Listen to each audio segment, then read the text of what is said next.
Ah, yes, Carl Kulinski. Shout out to Hot Bastard for being the driver behind this video. Now, for those of you not in the know, Carl Kulinski, the voice of secular talk, has been one of the top so-called progressive voices of YouTube for, I dare say, about a decade at this point. Naturally, I of course stopped being concerned with his opinion post the election of Donald Trump, seeing as he appeared to go completely insane and shows no sign of deviating away from this perspective to the point where it stops being funny and more press red button and signal for the men with the butterfly nets. I seem to recall a period where he was obviously a lefty, but had the veneer of being capable of, I guess, some sense of reasonability. Now, however, he's one of the Three Stooges, along with Cedar and Pac-Man, and as far as smug and robotic as the other ones may be, Carl has become viscerally unhinged and angry. He's frankly deranged. I don't know if that's part of the persona or if that's genuine. Part of me thinks it's genuine, because apart from being self-righteous as sin with his head up his ass, it would explain why he dyed his hair. Despite being only a year older than I am, he's already going grey. I imagine the stress of losing a line constantly is bad juju and ages you rather rapidly. The other thing about Kyle, and this is purely from a male perspective that throws up more red flags in a Chinese military parade, for someone who yammers on and on about the establishment and corporate media, it strikes me as really sketch that he ended up marrying former MSNBC host Crystal Ball, and yes, I'm likely thinking the same jokes as you are, a divorced mother who's 7 years his senior. That to me screams marriage for connections. Well, either that or disturbing mother issues. The normal trajectory of a man in marriage is they become more conservative. Only thing Carl is conserving seems to be money, because he's a deranged sellout, but anyway. So in this video, he's talking about James Clyburn advocating for dropping the trumped-up Trump charges. No pun intended, of course. Bending the knee to MAGA. Allegedly. Now, if the name seems familiar to you, I believe Clyburn was the man responsible for getting out the black vote for Biden in one of the Carolinas, as well as helping to put that idiot on the Supreme Court. Apparently, she talks more than any of the other justices, despite being the latest addition to it and with the least amount of experience. To quote Bernie Mac, them stereotypes be a bitch. I won't make this one too long. Frankly, I want to highlight just 2 or so paragraphs he says in this almost 20-minute long video. And if you're thinking, you can make a whole video on just that, I'm gonna try. Hot Bastard had this great comparison to describe Kyle's current political disposition. He's like the little kid that isn't quite there yet who thinks he's playing a game with a controller that clearly isn't hooked up at all. Which is brilliant, by the way, and accurate, you'll see why. Remember, guys, this is real independent media, not fake independent media. Never talk to an advertiser, never talk to a billionaire, never talk to a foreign government. You guys fund this show, and the default ads on YouTube fund this show, and that's it. Very proud of that business model that we've created. I've been doing it for over a decade. And without further ado, let's go ahead and dive into it. Okay, as ridiculous as that is, in conjunction with this, it's even worse. Has it ever occurred to James Clyburn, ever, to stand on principle? He's a politician in Washington, D.C. You think that they're going to do that? What are you, crazy? Oh my God, that's amazing.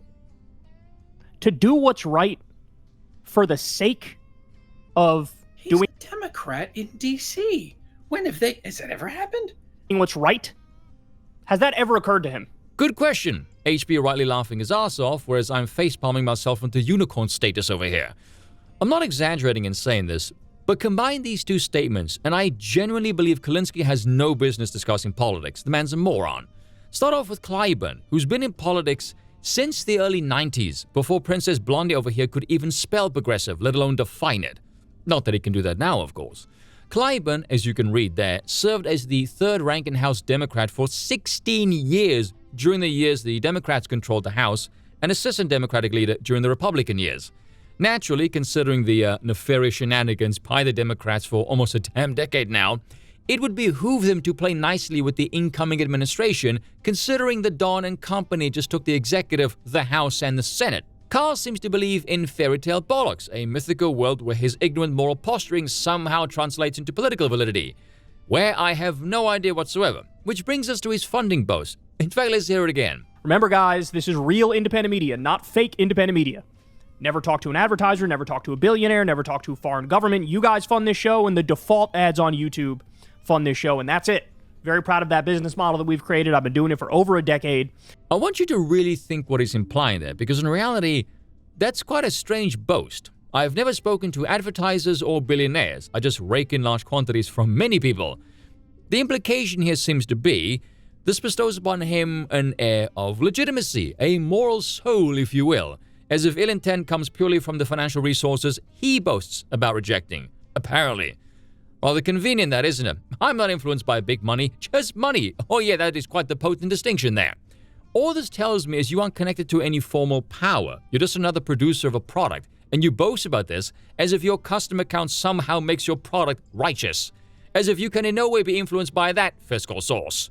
Keep in mind, this is the idiot who suggested Kamala Harris would take all 7 swing states, as he ignored her slurry, drunken speech, the energy in the room, polls in comparison to 2016, the state of the country and the economy, the betting markets, and the actual markets, all of which indicated the return of the dawn. Not only did he ignore all of this, he went on Piers Morgan's Uncensored and doubled down on this conceited stupidity and said the Democrats need to be even more arrogant, even more aggressive. Why? As a reply to Piers saying Democrats need to move on to a more effective way of campaigning and not just go hysterically apeshit every time Trump talks because he baits them effortlessly without breaking a sweat. So congrats, Carl, you're so disconnected you made Piers Morgan look reasonable. That is quite the feat. All things considered then, he looks like someone with a learning disability, being unable to comprehend the shifting winds of politics, or frankly re-examine the appeal of their behavior, let alone their delusional policy proposals, tells me he's not actually concerned with being a competent political analyst. He's nothing more than a snake oil salesman, and the quality of his work is measured in dollars and customers, not being objectively correct. The audacity then of you, Kyle, to chastise Clyburn on matters of principle when clearly you're quite content doing nothing more than peddling piss, you pillock. And yes, that is quite the artful alliteration. And lastly, Kyle, that is not Clyburn's principle, that's your principle! I swear all these people have is branding and wish list politics. The fact that their opinion even exists at all is a shameful blight in our civilization. Bollocks to them. Cheers for watching. Once again, I apologize for nothing.